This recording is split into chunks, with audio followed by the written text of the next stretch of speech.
And here we are. Good morning. It's Friday once again. Kind of a Morning. short week, but also a very long week. How are you all doing? I don't know about you, but I'm glad it's Friday. I'm tired. It's Friday. I have coffee. My Christmas present from my wife was a desktop coffee machine. It makes 1 cup at a time, Wow. which is great because I'm the only one who drinks coffee in this house. So, me and my coffee mug are very happy on a Friday that it is Friday and that there is coffee. And that's a nice coffee maker too. You showed a picture in Slack, and I'm like, oh, I it's am. a It's very chrome. It's very industrial looking. It is robust. So yeah. It's important. They're nice. Those are nice. Awesome. I treated myself to an espresso machine a few months back, and it's probably a little more than I needed, but I was afraid it would be too much for me because I'm not like a barista or anything. I have no clue, but I figured I would learn. And there's something about the ritual of making it every morning, tamping down the beans and everything, that I actually kind of like it. It's very soothing to just sit there and go through the motions of making the coffee and steaming the milk, even though I'm terrible at it. Do not ask me to do any fancy coffee art or anything. There's no, not going to happen. I, I, you know, uh, yeah, I mess it up every time. I don't have any fancy machine like that, but I always get videos that come up on my, Instagram and TikTok of latte art, and I'm addicted to them. There's no way I could do it, but it's fun to watch. I have tried. Sometimes it's more of a mix between a cappuccino and a latte because I'll over foam the milk a little bit. So it's a capu latte is what I'm Oh, calling it. But as long as it tastes okay, I really don't care how it looks. I'm just enjoying it anyway. So yes. Jonathan says yet. I don't know if I'll ever get past yet, Jonathan, because it's pretty sad. I tried a few times. I don't know what it is. It's something about steaming the milk. I just haven't mastered that yet. So we'll we'll see. Maybe give me about another year or so, and I might be able to make something that resembles a monk's head. And that, for those of you who aren't into that at all, a monk's head is like the simplest thing you can make. It's a blob. It's a blob Fair that enough. almost looks like a heart. It's not even a heart, but to me, it almost looks like a rounded end heart. And that's the easiest thing you can do. And I can't even do that. So that tells you where I'm at. So there you go. Tom, it looks like the chat is excited you're here. They want to know if that means we're talking Mac today. We are going to talk a little bit about Mac stuff today. We've got some dates that are super important related to macOS Ventura, and we'll get to those when the time comes. There's also some awesome stuff coming up next week that I'm here to talk a little bit about. We're here to talk about, Apple device management, and we've set up a new kind of webinar. We're going to be talking about that next week. There's going to be an opportunity to come and ask any question you've got about managing Apple devices. That can be simple, super basic, or I want the graduate study version of why something is the way that it is. And we'll talk a little bit about how the MDM framework is set up, how application-based agents are set up. Bring us your great questions, and we'll have a link in the show notes for today. Very cool. Speaking of that, so normal agenda, we're going to talk about community and then meetups, a little bit about product news, what's coming up. Tom's going to talk about the Mac stuff, the Ventura stuff. And then we have Antoine waiting in the wings to talk about Password Manager. We're going to talk a little bit about architecture and why that is important, what has changed since the last time we did a demo, and then we'll throw in some IT news if we have a chance. There's a couple of cool things in the news that I thought would be fun to talk about. So with that, I will jump in with community updates. Just something really quickly. Nate Vergan had a quick heads up on an update Apple ID settings notification issue in Mac OS Ventura. We'll put a link to that in the chat. You might just want to check it out if you are running into this update Apple ID settings if you don't use Apple accounts on your machines. So go take a look at that. And I did also drop in the Ask Me Anything webinar with Tom and Joel. We've got that link as well. Looking forward to that. So go register if you haven't yet. I actually just did that a few minutes ago, so I can make sure that I am reminded of when that is next Thursday. So looking forward to that. So having Tom and Joel on there is going to be a lot of fun, because with both of their brains together, I think you can throw just about anything Mac at them and see what happens. Mm-hmm. Luke, thank you for asking. So let's go ahead and address the elephant in the room. We have a blog post from our CEO that we will put in the chat to talk about that. Basically, we did a restructure to kind of right size the organization, because we have grown really quickly, and our leaders felt that we needed to readjust our sizing based on how our growth is going right now. We all know what the economy is like right now. So we, the three of us, are not really authorized to speak on behalf of the company on this. We can talk about our personal feelings a little bit. But what we can say is our leadership is very committed to our team, our company, in trying to do the right thing. We are still very, very committed to our customers. We are doing everything we can to make sure that nothing is disrupted.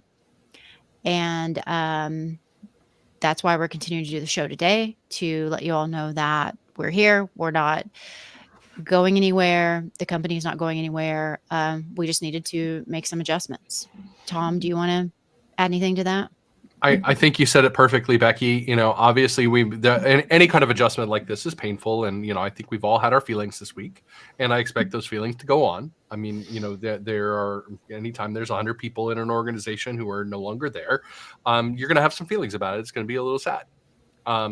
But I think Raj's, article that's up on the site is really clear about why our, team made the decision that it made. And, I think that that's probably best left as it is. I think he's really clear on the words. And that is really important. Yeah. If you want to reach out to us offline, Luke, and talk about it a little bit more, then, feel free. We can make you some connections with people internally to talk more about it if you have some specific questions. But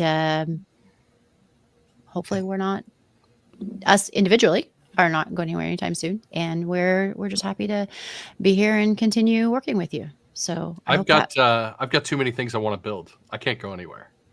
So that's really what it comes down to for me. Yeah.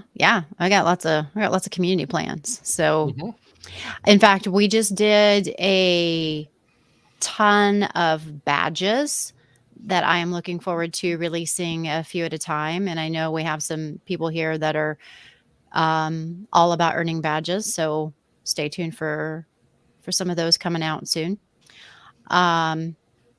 Badges. We actually do need stinking badges, don't we? We do need stinking badges. Need stinking badges. So I think what's next? Meetups. We're on to meetups, right? That's right. Thank you. So kind of a quick update from me today, but I wanted to remind everyone that for this month, we are going to be virtual with all of our meetups. We have 4 scheduled beginning next week. So those will be all virtual, just as a way to, ease into the year. It still feels like 2022, January is a weird month. So let's ease into it. And again, hopefully we'll be able to get bigger attendance going virtual. It's a bit easier for folks to attend. And then hopefully that will turn into people coming to our in-person meetup. So we're virtual this month. We're also going to be joined by our own David Worthington. it's very timely that this IT hour we're talking about password management and architecture, because we are going to continue those conversations. David recently wrote an article on our blog about JumpCloud Password Manager, how it compares to other password managers. So we're going to look at the pros and cons of all the different types of management architecture. And also, if you attend, we are going to treat you to a gift card, because normally for an in-person meetup, we'd be paying for your food, your drinks. So we want to make sure that you're still, getting treated. So all attendees will get a gift card. So lunch on JumpCloud. And as a little reminder for those dates coming up, so next week we have Raleigh and Chicago both on the 25th. And then we have DC the following day on the 26th. Denver is the following week on the 30th. Again, those are all virtual. And then I did want to plug, we will have our first in-person meetup for the Tel Aviv group on February 13th.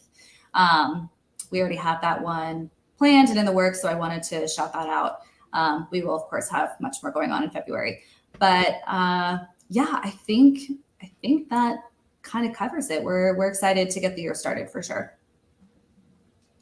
Yeah, so much going on. We're very excited. We have so many plans for meetups, and we can't wait to do more with that. And yeah, really excited about the plans we have to expand those and have some more fun with all that. I'm trying to check and see if I don't see Kelly yet, so we won't give her a hard time about trying to get Portland sponsored. I know they've been meeting. I know they've been meeting up, which is great. If they keep doing that cadence, then we'll get something ordered for that. On to product releases. I just wanted to bring up there may be more, and Tom, jump in if there's other things, but we have a new report that Derek posted about user-to-user groups. Just wanted to give a quick heads up that this new report is intended to show user membership across the user groups that an IT administrator has created within their environment, along with some important status information about each user. This has been heavily requested in feedback. We will link to the notes in the community so you can see more about that, about new reports that you can run. And Tom, was there anything else that came out in the last week or so? I think that's about it. I mean, you may notice some slight differences if you're an Apple MDM customer. If you head out to the MDM page, you will now see your APNS certificate serial number present on the card with the topic as well. So if you ever need that serial number, you don't have to write into support anymore. It's right there in the card for you. And so that will help our admins with this process. We'll be doing more with that APNS workflow over the next 6 weeks. I'll be back to talk about that when the time comes. All right. And with that, actually, Tom, it's back to you anyway, because we're going to talk about good old Mac OS 13 Ventura. I think that this is an important topic for anybody who is managing Apple devices to understand, is that the method for updating between macOS Monterey and Ventura is slightly different than the method that Apple has used every previous year. Beginning day after tomorrow, so Sunday, the 22nd of January, will mark the end of the opening 90-day period for the release of macOS Ventura.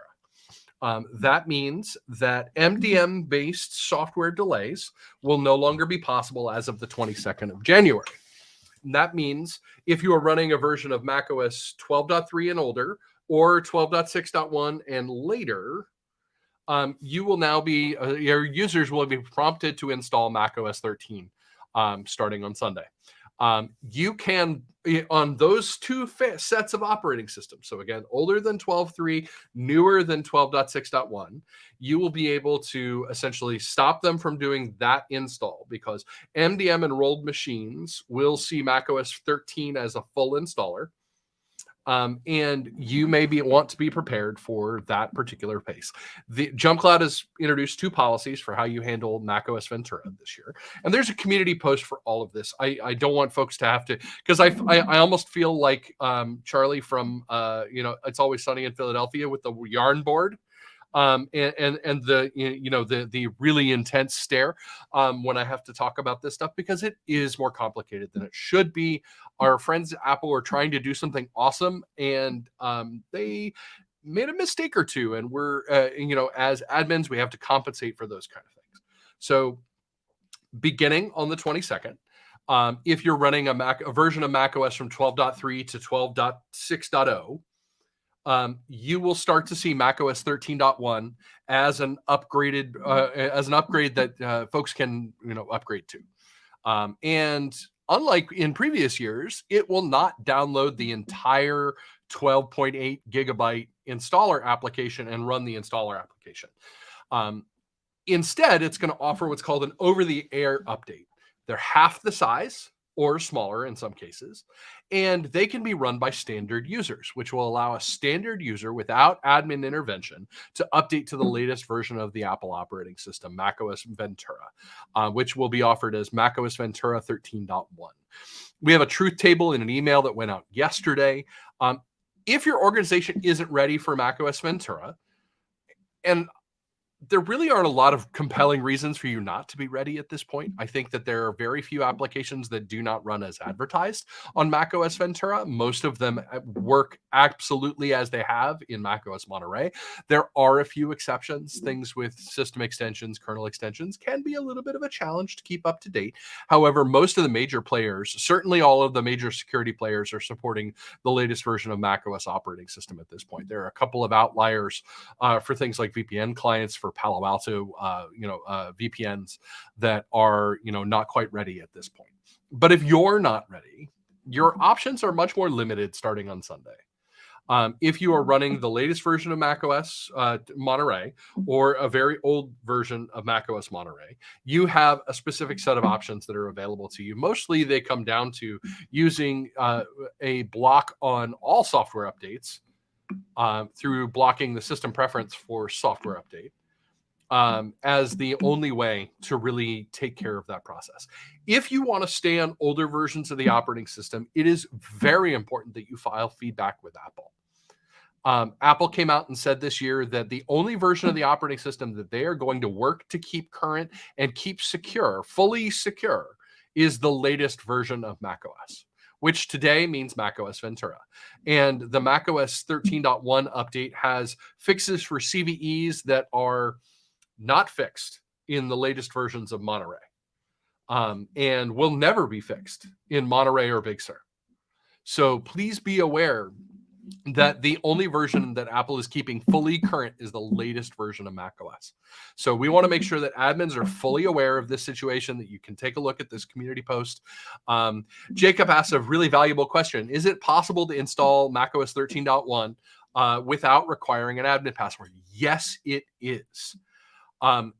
There are different delays based on different postures. If you want your users to go from wherever they are now, 12.3 and later, to 13.1, you should lift any major OS upgrade policy delay that you have in place today.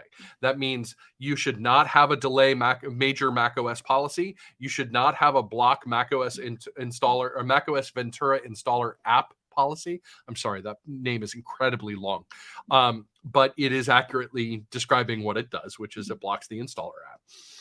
You should lift those policies from your system and reveal macOS 13.1. And any user on macOS 12.3 and later can do those upgrades if there is no delay policy present for major operating system upgrades. That's the really important thing here. If you want to go straight from 12.3 or 12.4 or 12.5 or 12.6 or 12.6.1.2.3 all the way to 13.1, lift your major OS upgrade restriction. And that will take you all the way to 13.1 without having to stop at 13 or 13.0.1. Beginning today, you will not be prompted by our software update policies to go from 12.6 to 13. We are handling that in a totally new way, and I'll be excited to bring Scott Reed back on to this podcast this IT Hour show in the future to talk a little bit more about our major OS upgrade patch policy that will be available in short order. So lots of really great things coming from our patch product here that's going to handle and give you the choice as the admin. Hey, I want to support N-1 and N. So the latest release and 1 year prior. I don't want anybody sticking around on N-2. And if I have you on N-2, I want to give you the choice of where you go so that you can move from, the older version of Big Sur to wherever you want your users to go. Do you want them to skip Monterey entirely? Great, we can do that.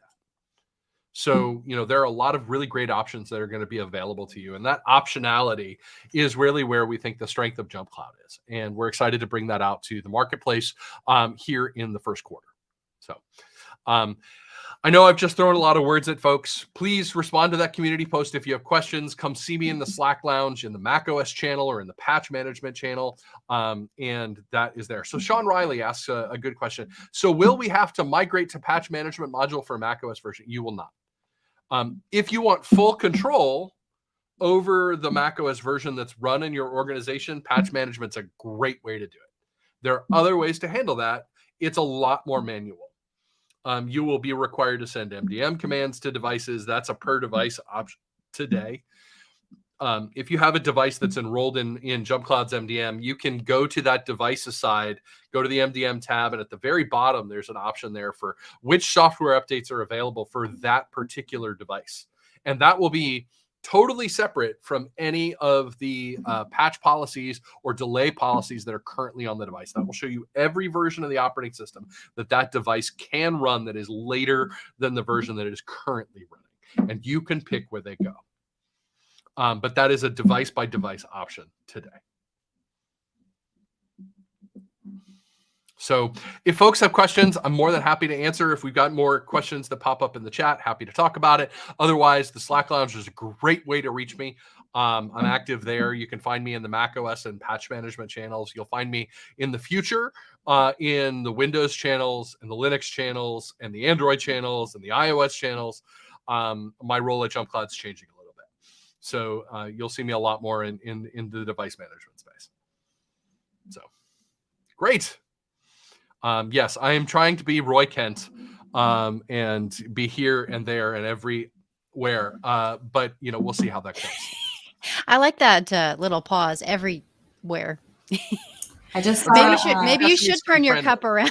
I'm trying to keep it Sesame Street friendly here because, that's important.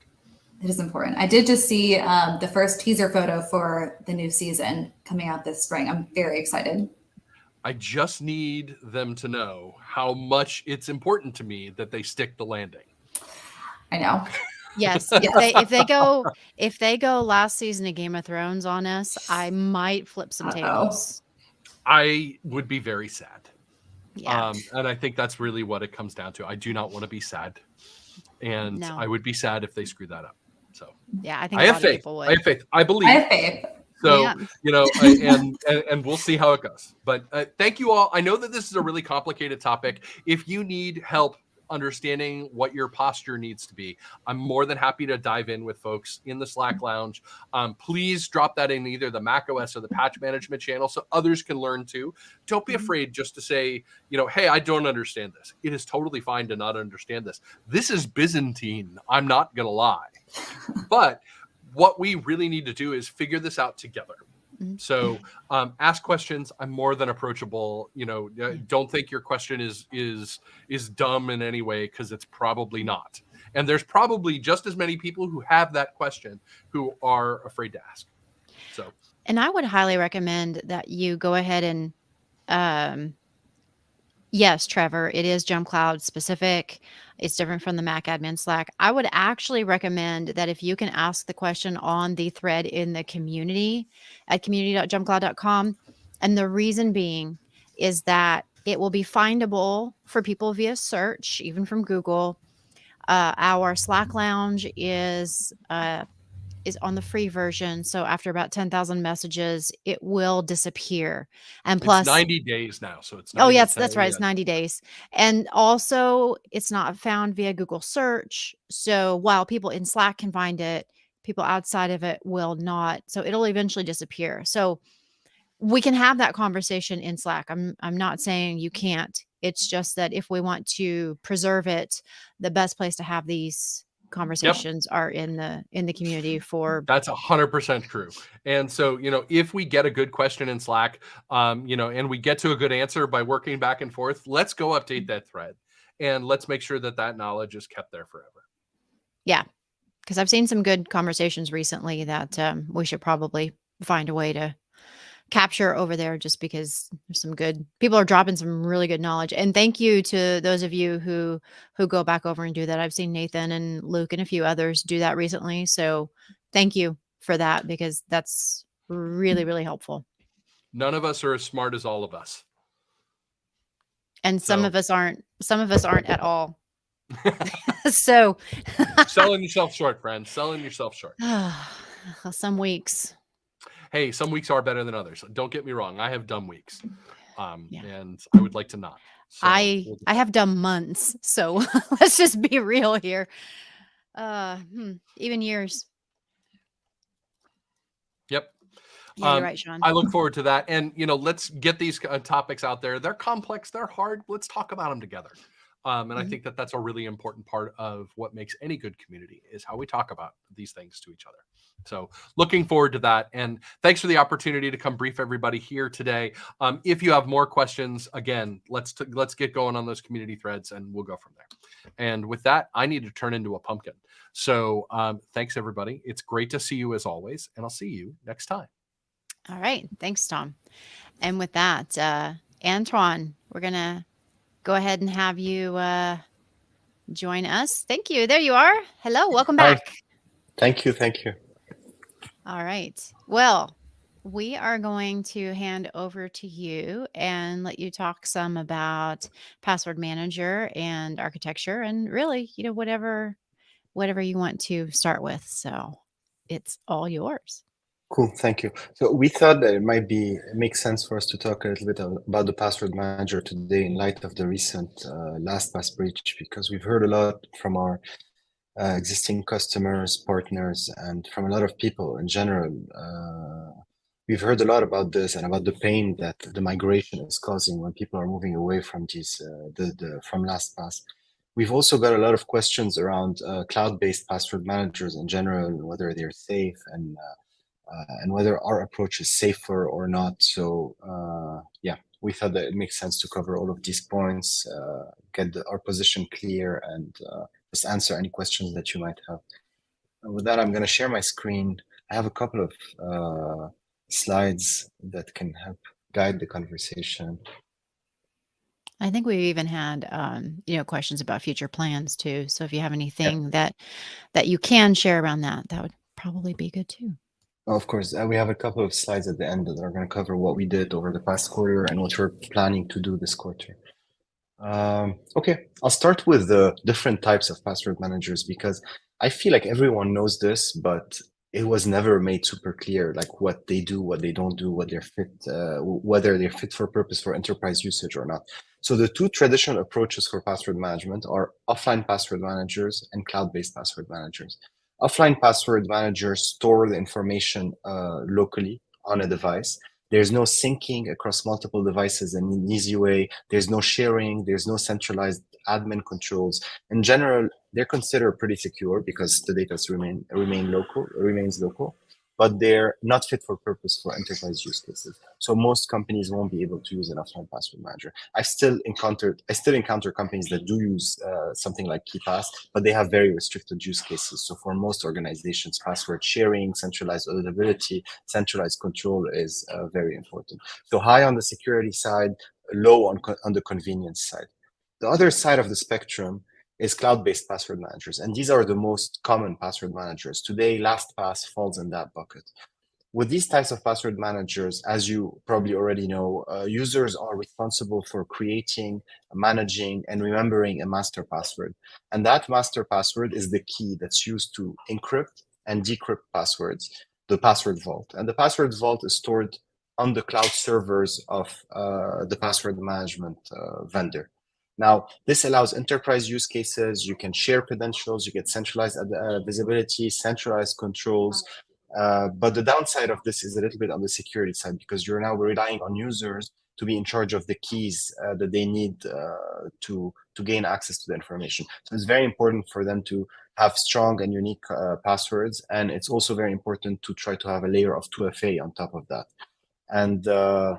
And there's a new threat now, which is, we used to be theoretical, but because it had never been reported to have happened, but now happened, which is the password manager itself getting hacked. So in that edge case, which happened with LastPass, hackers were able to exfiltrate all encrypted passwords out of LastPass servers and get them on their own local machines. And that's pretty bad, because now they've bypassed 2FA because there's no 2FA protection on these vaults. 2FA is a gatekeeper to access the vaults, and they've bypassed that. And so now they have an unlimited amount of time to try to guess the master passwords of users on these accounts.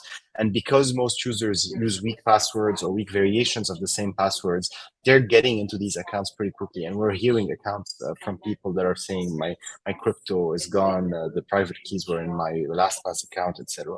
In addition to that, there have been now concerns voiced around the encryption mechanisms used by LastPass. It looks like, at least for a subset of their users, they weren't using a strong encryption algorithm, which would make breaking into the vaults even easier, even if you had a stronger master password. So the JumpCloud Password Manager aims to address some of the limitations of both approaches. We're like a hybrid between the two. So we store the passwords locally on users' endpoints, but we sync them in an end-to-end encrypted way across JumpCloud servers. What that allows us to do is keep the credentials stored on the devices themselves, but at the same time enable the syncing across multiple devices, so you can have the password manager on more than one device, sharing of passwords between multiple users, and centralized admin visibility and control from within the JumpCloud console. So it's a kind of we like to say that it's a good balance between security and convenience, because you get a lot of the benefits from an offline password manager, security benefits, and you get a lot of the convenience benefit of a cloud-based password manager. The most important point about this is that because of this architecture, users don't need to create, manage, and remember a master password.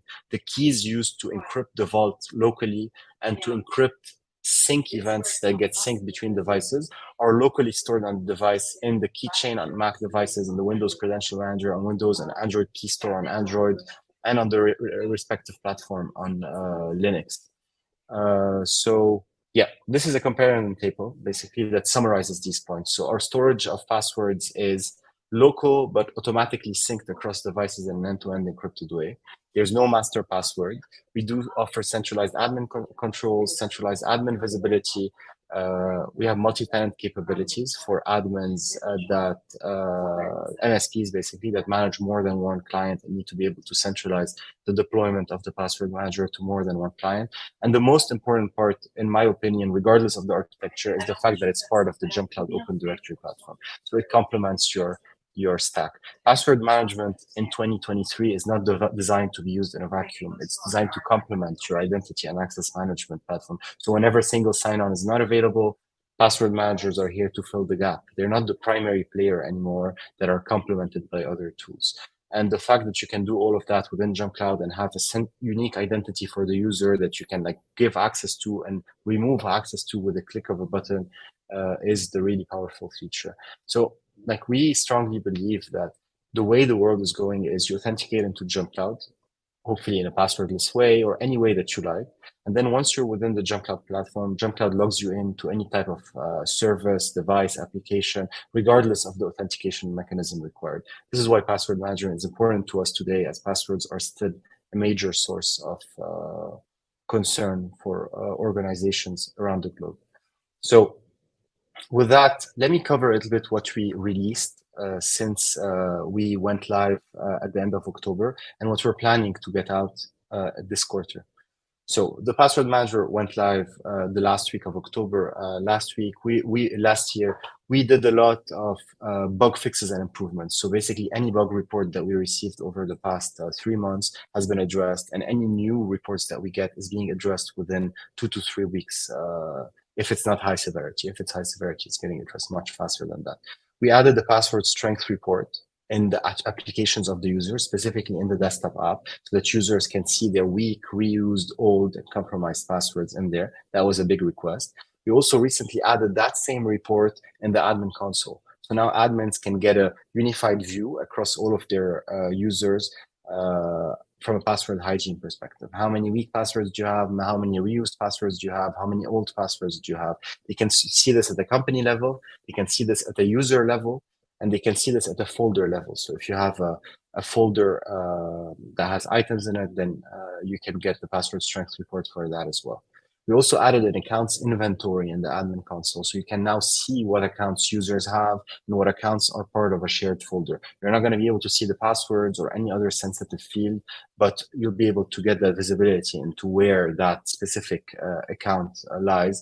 So that allows you to make informed decisions when you add a user to the password manager or invite them to a specific folder.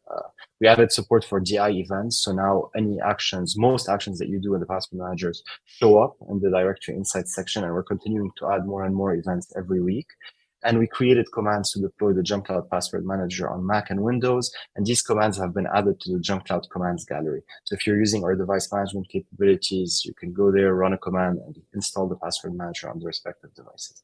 Now, over that period as well, the period after the launch, we received a ton of requests for different features that people were missing, basically.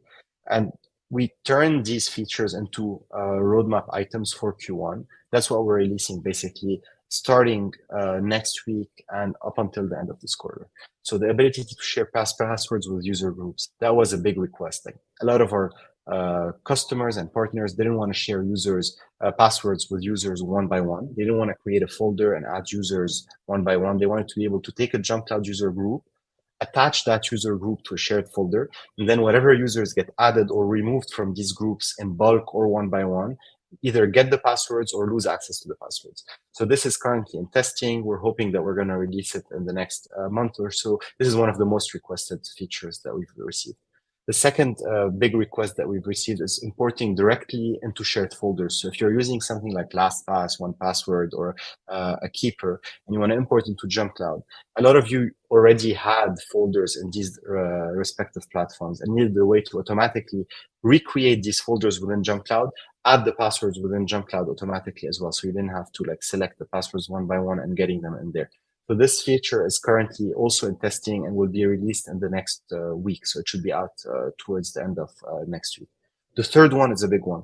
A lot of you wanted a cloud-based recovery option. So the decentralized aspect resonated a lot with a lot of our users, but still, in the case of a catastrophic failure where you lose all your devices, lose your backup methods, or if you don't have some of these things in place already, you needed a way to store these credentials in the cloud in an encrypted manner, just in the case that you need to recover access to these vaults. And that's what we're releasing. This is currently in later engineering phases and will go into testing in the next 3 weeks or so. And what this does basically is it gives an encryption key to the admin that we ask them to keep safe, because they're only going to use it in case of catastrophic failure. If a user loses access to all of their devices, for example, at the same time and needs to restore their password vault, they re-sign up on a new device and it'll give them the option to restore with the help of the admin. They click on that button, you get a notification, you plug that key into the admin console, and it's going to take an encrypted file from our cloud servers that's encrypted using this randomly generated strong key that's designed to be kept offline. And it's going to re-encrypt that vault with the key of the recipient. And it's going to be relayed through our servers to the devices of the user. So from a user perspective, they just lose complete access, re-sign up, click a button, wait, and then they get their passwords back. In the meantime, while they wait to get their passwords back, they can use the password manager normally to add new accounts or do whatever they want to do. And from your end, it's an ad hoc process. So whenever you get the notification, you can address the notification. If the key is on hand, it takes less than 10 seconds to input, and that restores the access. We're also launching a Safari extension. So we are on Chrome, Firefox, Edge, Opera, any Chromium-based browser, basically, and Gecko-based browser. But Safari has been missing from that list. So it's currently in testing and should be out in the next month or so. Also, in the admin console, you're able to audit shared folders, and you're able to remove users from a shared folder or change their permission on a shared folder. A big request that we received was the ability for admins to create shared folders and add users and user groups to shared folders from within the admin console. And that's exactly what we're launching. So this is currently in later engineering stages and should go into testing within the next month or so. At that point, you'll have full visibility and control over shared folders from within the admin console. Another request that we got was a policy engine, basically, that would give you the ability to control things like the app lockout timer, reset a user's PIN, set the extension preferences for a specific website, decide where local backups get stored for your users, and so on and so forth. There's like a series of 10 different policies that have been requested. So we're building a policy engine now that's going to allow you to control all of that from the admin console. You'll be able to set these preferences from there and apply them either to the entire company or to a group or to a user. And depending on how you're assigning that permission, there's a priority level that will take effect if the user is receiving these permissions from different sources, and the changes will take effect immediately on the different devices that a user has. And we got a ton of feedback on the UX side in the browser extension, how the autofill happens, how the drop downs show up, the size of the drop down that shows up, and the desktop app, like where the password generator is located, how you can link it to a password and have the password manager autofill both. Like there's just a huge list of UX bug fixes and improvement on our plate. And what we did over the past quarter is plan how we were going to tackle most of these UX issues. And we found a plan at the end of last quarter, and it's currently being implemented. So hopefully towards the end of this quarter, we'll release both the policy engine and a ton of UX improvements and bug fixes. UX improvement and bug fixes are going to come sequentially, by the way. So it's not going to be just one release that has all of them. Like starting, I think, next week, you'll start seeing changes in the browser extension, and these changes will continue coming over a period of time. So that's it for me. I see that there are a lot of feedback and questions in the thread. How should we Yeah, go? I'll read some to you, Antoine, to make it easier. Going back up a little bit, Brian has asked password manager question. How can you migrate a password manager from one computer to another when a hard drive or computer fails? I think you really did answer that when you were talking about upcoming features, but I wanted to read that out so that we'll get it in the broadcast for future. Yeah, and on that point today, the way that the password manager works is one, if you install it on more than one device, then that creates a backup on every device. Two, if you put passwords in the shared folders, any users that are part of the shared folders get a copy of it. So if a user loses access, they can still restore their access. And three, the password manager creates local encrypted backup files. And these backup files today are put in a specific location. So if you're using any backup, third-party backup solution, you can point it to that folder and have it back up these encrypted files somewhere else. You could also use a JumpCloud command. We've seen customers use a recurring JumpCloud command to take the contents of that folder and move it somewhere else. But in the future, like when we release this quarter, the cloud backup options, that's going to be another way to restore. That's like independent of your existing setup and doesn't require any additional work from your end, setup work from your end. Yeah, and that was one thing that was blocking Nathan and his team was he said their biggest hang up with this is the reliance upon a secondary device being the backup or safeguard in case of device loss, theft, or data corruption. They don't want their users' password data stored on their personal phones as the backup. So they need a seamless way to be able to back up the user data and or recover it in case of device failure. But then as you were going on and talking more about this cloud backup and everything, he said that the cloud-based recovery option sounds like it may be the solution for their problem, and they may actually be able to test that out and be able to use it. So, That's good news. yeah, that's actually really cool to hear that this upcoming thing may actually clear the way for some people who are struggling with features that they still need for it. And then let's see. Steve has a feature request, ability to share credentials with TOTP codes for sites where multiple users need to authenticate using shared creds and two-factor codes. So today this is possible. Let me show you a quick demo of how you do this. My screen's gonna look small here. Let me try to just share that window specifically. Yeah, I think that'll help with Window. visibility. So that's Much my better. perfect. That's my Mac app. And what you do here is, I have a 2FA here that's attached to this, but let's say you have another account that doesn't have a 2FA attached to this. You click on Setup 2FA here at the top, and then add the 2FA secret. If you're on your phone, you can scan a QR code. Like we make the camera available for that. Once you do that, then it shows up here. And you have the 2FA that's synced. If you click on it, it'll copy it to the clipboard for convenience.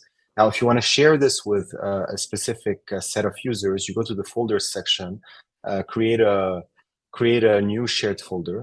You can call it, for example, marketing team, and then add members to that marketing team. When I mentioned before that we're going to be able to add user groups to these shared folders, this is where it show up. Instead of having to add members one by one, you'll add a JumpCloud user group directly into that, and all the users will get populated automatically. But once you've created that folder, then you take that account that you have here and go on to edit, folder, and move that to the specific folder. And all the members will get the password as well as the 2FA code. Now you can give them different permissions on this account as well. They can be admins where they have full visibility over all the fields. They can modify them. They can export it in clear text, etc. Or they could have the lowest level of permission, which doesn't allow them to see the password or copy it or the 2FA secret, but the password manager will still autofill the credentials and the 2FA in browsers for them.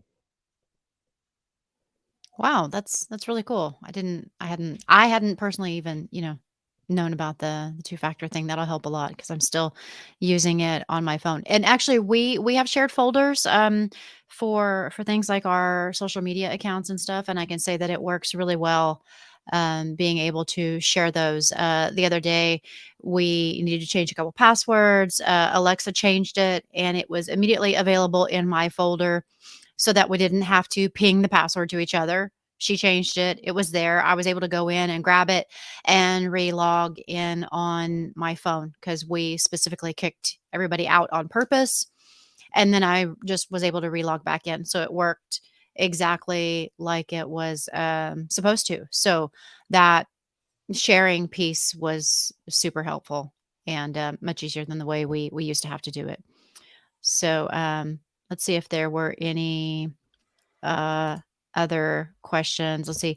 Stuart says, Command Windows Password Manager is my bugbear at the moment, waiting on new version of the script. Yeah, Stuart, Himanshu, I guess, is on it from our end. And yeah, I'll make sure that we're on top of it. And then Sean says, I may have missed this, but is there a secret certificate or key field attribute to store for a record? So there's two things that you could use here. There's the additional field that you can use to store information there. There's also a secure, that the additional field is within a password record, but there's also another section called secure notes. And that secure notes is basically for blobs of secrets that you want to store there. So we see a lot of people put SSH keys in there, different types of session tokens, etc. So it's one of the categories. On our roadmap for later this year, we want to add support for custom categories where you actually just say, I want a new category. I want to call it, I don't know, SSH certificates. These are the fields that I want in there, and you hit save, and now you have a new category that you can track. Great. And Sean also said, also possible API integration for secret management and secure automation access / authentication. That's a very common request that we get, and I see so much the value of being able to do that. But it's hard to prioritize it at the moment for this quarter because of the so many requests that we've received. So our objective is to get these things out in Q1. Once we have that, then we've ticked, I believe, most of the back boxes that most of our customers are expecting us to tick. And then after that, we'll be very strategic about what we build next. Another thing could be passkey support, so custom categories, automations, like for secrets management and being able to inject passwords within scripts automatically. Like all of these are very interesting areas for us to look at, and we'll start doing that after we release this initial set of features. And then is there any ability to push data into Password Manager via API? So not at the moment, but that will be possible once we look at secret management and enable APIs in order to be able to do that. Yeah, he added some further, for instance, automatically rotating API keys, tokens, secrets, and Yeah. things like that. No, 100%. So that would be part of that story, and like it's 50% of that initiative. So being able to push credentials by using variables and scripts, and being able to rotate, update, and add credentials in an automated way as well. Yeah, great. I think that was everything that I can see so far. But if you think of something else, feel free to drop it in the chat. There's some really good conversation through there. So he says, perfect, thanks. So great. Lots of good stuff coming. Very excited to see what's next in Password Manager. Since we've got about 10 more minutes, we'll drop into IT news. I've just got about 3 different things in here, so not very long, but feel free to add your commentary as usual with this. Something really interesting. So I don't know if any of you remember Apple Lisa, but that is going open source thanks to the Computer History Museum in Mountain View.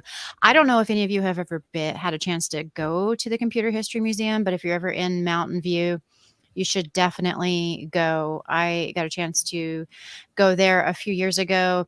They've got all kinds of different things. They've got an Enigma machine. They've got part of one of the Apollo projects. They've got some displays on a lot of different people who have been pioneers in the computer industry, old video games. I mean, a little bit of everything. And it was just really neat to walk through there. I highly recommend it.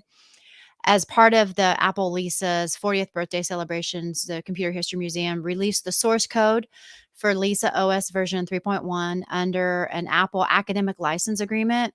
And with Apple's blessing, the Pascal source code is available for download from the Computer History Museum website after you fill out a form.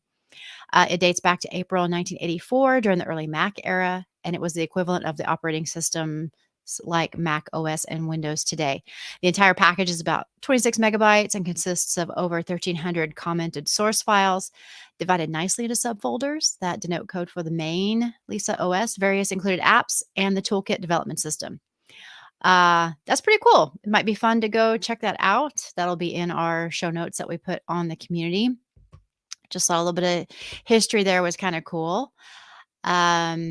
In other news, there is a hacker group that is incorporating DNS hijacking into its malicious website campaign.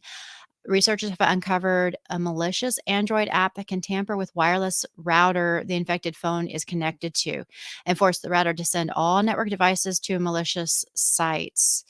So just something else to be wary of and careful of. So if someone installs this app on an Android device, it can connect to the router and attempt to log in to the administrative account by using, the default credentials that are commonly not changed, like admin. And if it's successful, the app then changes the DNS server to a malicious one. And from then on, any devices on the network can be directed to imposter sites and that mimic legitimate ones and spread malware or log user credentials or other sensitive information. So yet another reason to be careful about connecting to free public Wi-Fi, and make sure you use a VPN.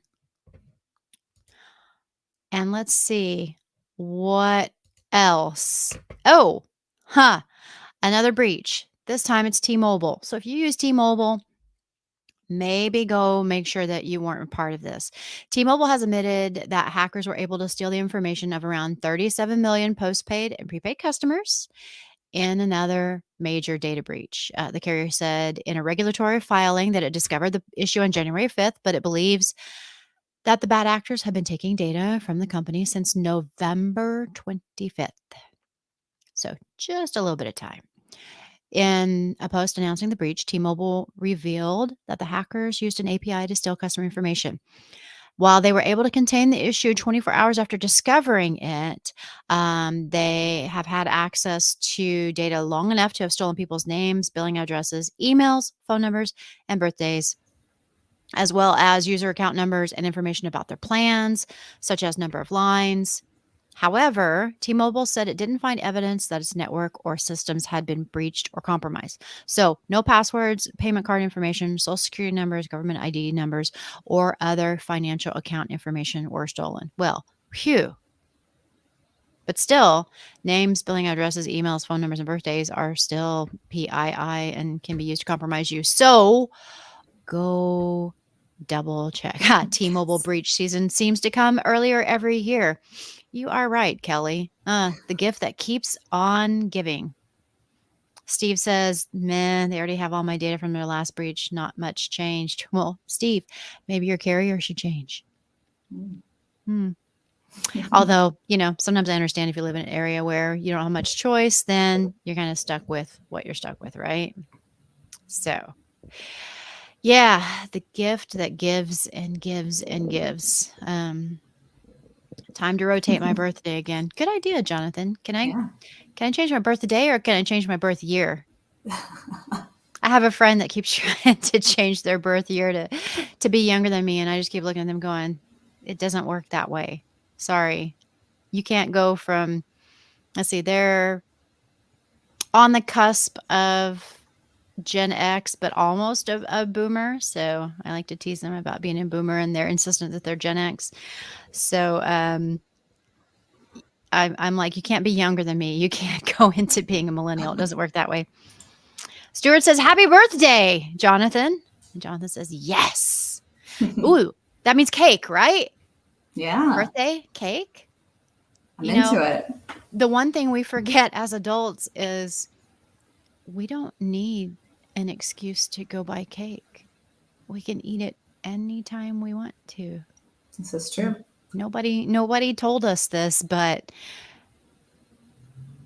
in fact, there's a Nothing Bundt Cakes not too far from me. And people, if you've never had Nothing Bundt cake, I want you to stop right now after the show, go find one and go get one. Even if it's just one of the little mini buntlets, they have these little mini ones that are about the size of a cupcake, and you can buy them in packs of 3 or 5 or 6. And so you can try all these different flavors. Jonathan, no, pie is not better. Well, okay, pie is really good for different things, but seriously, go try Nothing Bundt Cakes. Not sponsored by. This is a freebie. My favorite is their red velvet. It's also my children's favorites. They love it. It's really good. Their carrot cake is also really good. Oh, so's the I think it's like the lemon one. Yeah, the lemon one, and then there's they're one all good, like raspberry, like with raspberry white chocolate. I think. Yeah. #team cake. Oh, Kelly says, oh, they totally told us this. Remember, when you grow up and it's your household, you can make the rules, and then you can have cake at will. Well, I don't know who Will is, but he's not taking my cake. I'm saving it for myself. In fact, it's really difficult when your children have the same favorite cake as you, because then you can't hoard it because they expect to get some of it as well. So it's best if they like cake, but not the same one as you, because then it's like they eat it and then they eat the last of it, and then there's none left when I want it. And it's so not fair.